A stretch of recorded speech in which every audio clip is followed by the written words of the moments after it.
Hello, I'm Joanne Diaz. And I'm Abram Banningen. And this is Poetry for All. In this podcast, we read a poem, discuss it, learn from it, and then read it one more time. Today, we will be talking about Jane Kenyon's poem, Twilight, After Haying. Abram, could you read this poem for us? I'd be happy to. Twilight, after haying. Yes, long shadows go out from the bales, and yes, the soul must part from the body. What else could it do? The men sprawl near the baler, too tired to leave the field. They talk and smoke, and the tips of their cigarettes blaze like small roses in the night air. It arrived and settled among them before they were aware. The moon comes to count the bales, and the dispossessed, whippoorwill, whippoorwill, sings from the dusty stubble. These things happen. The soul's bliss and suffering are bound together like the grasses. The last sweet exhalations of timothy and vetch go out with the song of the bird. The ravaged field grows wet with dew. That is a beautiful poem. I love it. Jane Kenyon for the win. I love Jane Kenyon. Oh, Jane Kenyon, everybody. No, this is just one of dozens of beautiful poems. So Jane Kenyon was an American poet who was born in 1947 in Michigan. She goes to college at the University of Michigan, where she studied with the American poet Donald Hall. They ended up falling in love and getting married. And then for decades, they lived together in rural New Hampshire on a farm and wrote poems together all day, every day. That was their life. That does not sound bad. It was a wonderful life. They loved each other deeply, and they were each other's best critic and best champions. And it's wonderful, wonderful. But there was difficulty too. So Jane Kenyon was diagnosed with bipolar disorder and wrote about that and reflected upon it in some of her greatest poems. One of my favorites is Having It Out with Melancholy. It's a terrific poem. But she also had poems that were attentive to ordinary daily life in New Hampshire, but also attentive to current events. She wrote about the first Iraq War. She wrote about the Civil War, the American Civil War. Her range of interests and influences, it is exhaustive, right? And even in this poem, you can see some of those influences really popping through. Yeah, and one of her powerful influences was John Keats, who we covered in the last episode. And in fact, that poem that we covered on Autumn was deeply influential and moving to her, and she wrote her own poetry in response to Keats's Autumn. And others have compared her work to Keats's in many ways, but as we can see from this poem, there are a lot of commonalities, there are a lot of similarities, but there's also quite significant differences. And to think about what this poem is doing that Keats might never have done is one way to think about what is the tradition here that we're dealing with, and how is she both drawing from Keats and distinguishing herself. So if we think, last episode we talked about how Keats in many ways wanted to serve as a kind of field recording of autumn. The sights, the sounds, the feel, the taste, the touch, the smell of autumn was what he was going to get down in that poem without really coming in and making some grand proclamation or declaration. In many ways, this poem does that within the poem, but it also does more. So for those who don't have the poem in front of them, they're just listening, this poem has 5 stanzas. And the second, third, and fifth stanza are really kind of Keatsian in that way. They're very observational. They're just looking at things. They're detailing things very carefully and precisely. The second stanza starts with the men sprawled near the baler. The third stanza is about the moon counting the bales. And the last stanza is the timothy and vetch, the bird, and the ravaged field growing wet with dew. And that would be very Keatsian to leave it there. But she doesn't leave it there. She has a first stanza that starts with this, yes, yes. And the fourth stanza where she says, these things happen, the soul's bliss and suffering are bound together like the grasses. So Joanne, when you look at that first stanza, how does it change our sense of the poem? Well, you know, when we chose this poem and we were discussing it earlier, you had just a simple question, which is, to whom must she be speaking? It's hard to know But it does seem like she's speaking to someone, and perhaps this is just an interior discussion. Perhaps this is just the poetic speaker sort of ruminating on what the soul does without the body. But how interesting that it begins with yes, which feels so affirmative. Yes, long shadows go out from the bales. And yes, the soul must part from the body. What else could it do? There's this repetition of the word yes, which feels affirmative, but it's a stanza about inevitability. It's a stanza about endings even before the poem is really taken off. Yeah. And so there, it feels like a provocation. Maybe she's trying to reassure someone of this fact of life, and maybe that someone is herself. It feels like the poem is already grappling with our mortality in very immediate ways. Yeah, and I like what you say there about it. How do you affirm the inevitable? I mean, to not affirm it doesn't change it. That's right. And so there's this aspect of emotional processing that seems to be going on. And I love that the sense that we've talked many times about the importance of repetition in poetry. And here, the fact that there are these two yeses, it feels like she is, in a certain sense, moving herself into an acceptance of what is in fact inevitable. So there are really different ways of reading that stanza. On the one hand, it's just, hey, look, this is a fact of life, get over it. Or it could be, I cannot quite accept this fact of life, but I'm trying to get there. That's right. That's right. And then, as you say, I love how you connected this poem with To Autumn, which we discussed last week with Brian Rejak and Mike Tooney. And, they brought up this idea of how attentive John Keats is in almost creating this like field recording of the environment.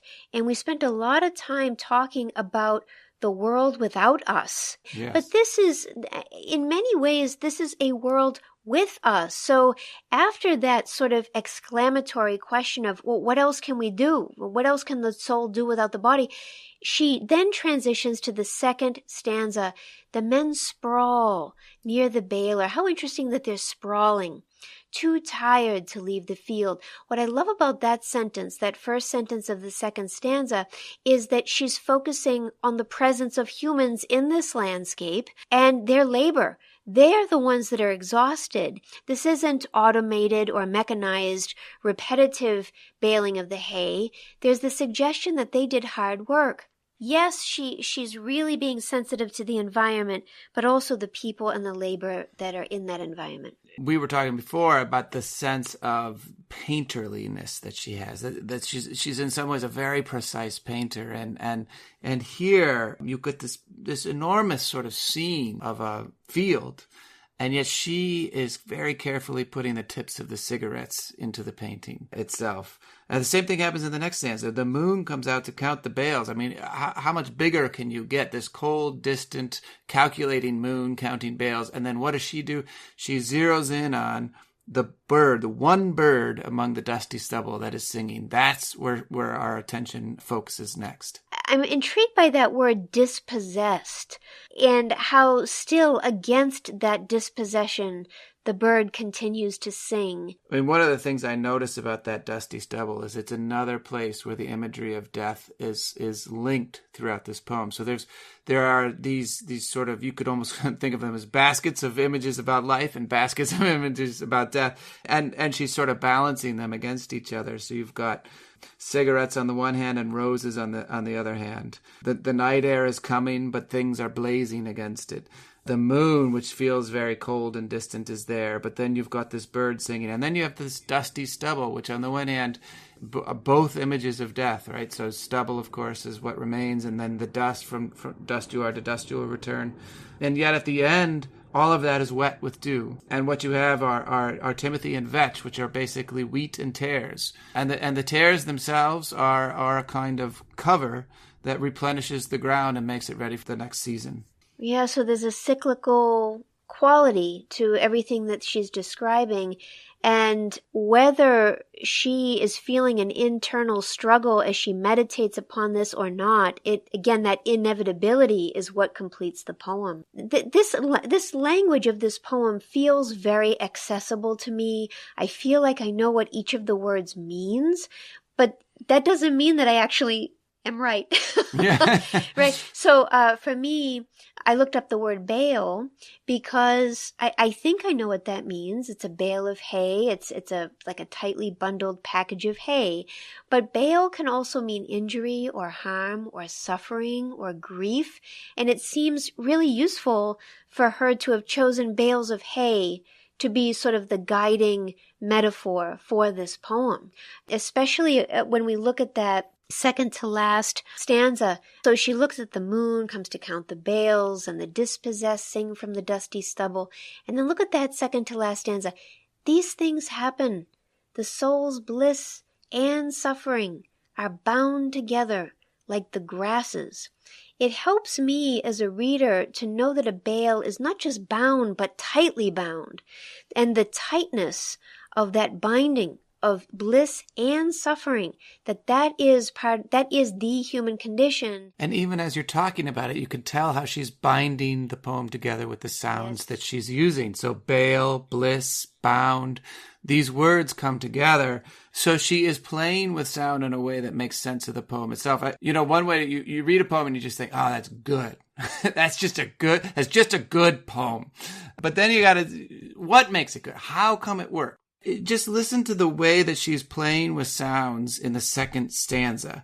So she's using tired, talk, and tips. The K sound of talk fits with smoke. So talk and smoke, and then 2 lines later you get like, and then the like becomes night. The night turns to air, and the air rhymes with aware at the end of the stanza. And even that rhyme is so interesting. This is a poem that does not rhyme. This is a free verse poem that does not rhyme. And suddenly you have a rhyme in it. And it's a little bit surprising when you come across it. But what is she describing in that stanza? She's talking about how the night air settled among them unaware. So they are in effect surprised by the night coming. And the rhyme itself almost surprises us when it shows up. Yeah, I love it. And it's just that one stanza, that second stanza that you just described with the sounds, it's just one of many, many examples in her work. She has this beautiful, tight, lyrical stanza that she created many, many times over her career. It's so controlled and careful, and it seems quiet, but the longer you pay attention to it, the more you observe, the more you notice, and the more it makes you want to be the kind of person that notices so much detail with such precision. And I love that about her work. Part of the detail of her poetry comes out in the very precise kinds of adjectives that she's using and the way that they kind of balance against each other. So if you even take a look at that last stanza, last, sweet, exhalations. Those 2 words, last and sweet, are doing a lot of work. Yeah. And then exhalations is a very carefully chosen word to describe grasses. That ties the whole poem, of course, back to bodies and souls. And then that ravaged field. So last and sweet and ravaged are the key sort of descriptors in that stanza. And then the whole thing at the end is growing wet with dew. It's turning over. It's beginning again. The life is coming back. I like that. That helps me understand why the poem ends the way it does. I feel like that final stanza provides a kind of resolution for whatever struggle she was sort of grappling with in the world of this poem. And in that second to last stanza, these things happen. The soul's bliss and suffering are bound together like the grass. It feels like she was able to describe the exhalations as the last and sweet, precisely because she had that kind of aha moment in the second to last stanza, and I love how even as she has that aha moment, you can't see this if you're listening to the podcast, but she has these ellipses. So there we go with those patterns of repetition again. These things happen, ... The soul's bliss and suffering are bound together like the grasses, ... It's like she's trailing off into thought, and that trailing off it's time. Once again, she's taking time to look and to meditate, and with that time comes her ability to arrive at the finality and the sweetness of fall. This is, to be honest, one of the first poems I've seen with ellipses in them. And it's interesting, the effect of ellipses, just that small choice on a poem. But it feels as though it is again doing the work of the poem, where shadows are lengthening.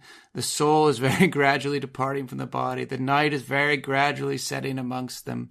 And the ellipses are very gradually sort of letting the thoughts dwell and extend. Yeah, beautiful. So, with all that said, would you like to read the poem for us again? I am always up for reading a Jane Kenyon poem. Yes, I will. Twilight, after haying. Yes, long shadows go out from the bales. And yes, the soul must part from the body. What else could it do? The men sprawl near the baler, too tired to leave the field. They talk and smoke, and the tips of their cigarettes blaze like small roses in the night air. It arrived and settled among them before they were aware. The moon comes to count the bales, and the dispossessed, whippoorwill, whippoorwill, sings from the dusty stubble. These things happen. The soul's bliss and suffering are bound together like the grasses. The last sweet exhalations of timothy and vetch go out with the song of the bird. The ravaged field grows wet with dew. So good. Yeah.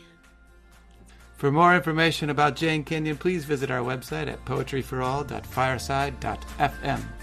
And you can subscribe to Poetry for All wherever you get your podcasts. And please be sure to follow us on Facebook, Instagram, or Twitter. Thank you for listening.